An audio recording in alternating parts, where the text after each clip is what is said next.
The Central African French colony of Gabon got independence from France in 1960 with Léon Mba as the first president of the republic.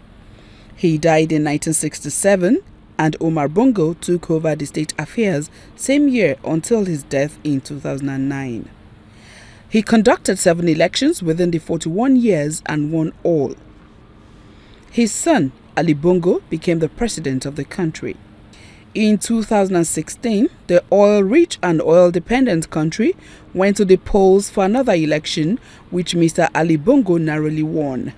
It was a keenly contested election, which resulted in a lawsuit, but the court sustained his win. But there are growing concerns about Ali Bongo's ability to rule, with his health challenges being common knowledge in the country, having suffered a stroke in November 2018. The country is one of the poorest in Africa despite its oil riches, with an estimated population of 1.8 million people.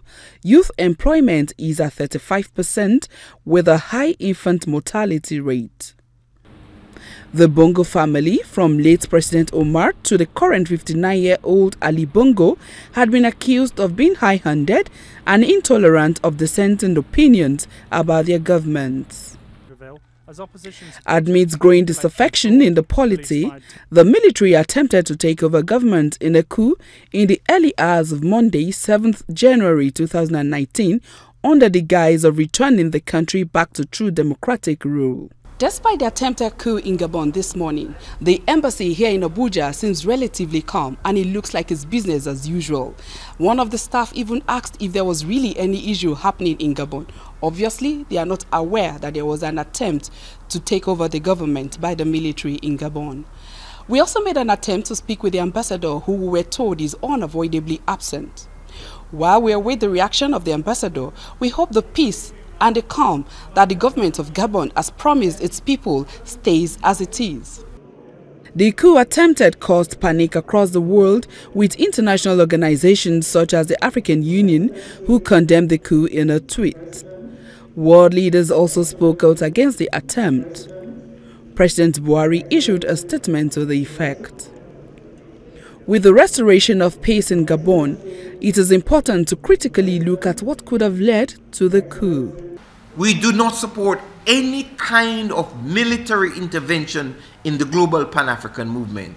The people of Gabon need democratic participation, and what we can see from the evidence of the 2016 electoral struggle is that we do not have the full story about what happened in Gabon. So before, as a political scientist, to pronounce on Gabon, we would need to get more information, but we need to know whether there is an underlying competition going on between France and the United States in Gabon before we make any pronouncement.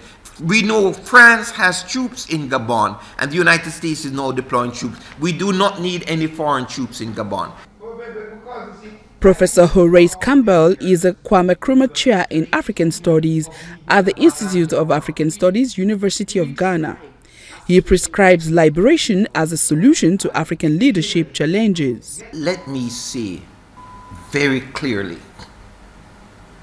that there is no military solution to the problems in Africa. We have experiences that we can draw on. From 1804, in the fight against slavery in Haiti, until the fight against apartheid, the problem is we do not teach our children about these things.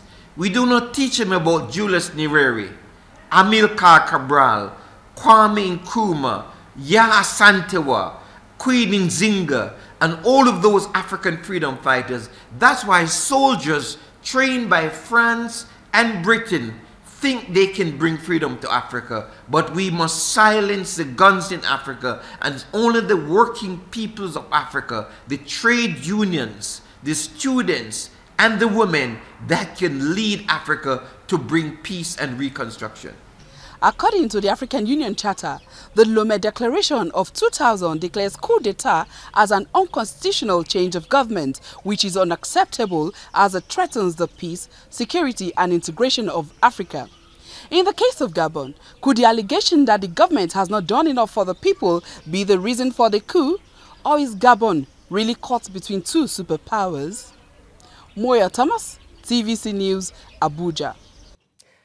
Well, that's all on TVC's Primetime News this hour. Many thanks indeed for watching. For further details, visit our website, tvcnews.tv. You can also interact with us across all of our social media platforms using the handle at TVC News NG. I am Ikechukwu Obieno. I'll be with you again, top of the hour, when we bring you the news hour. Stay with us at TVC.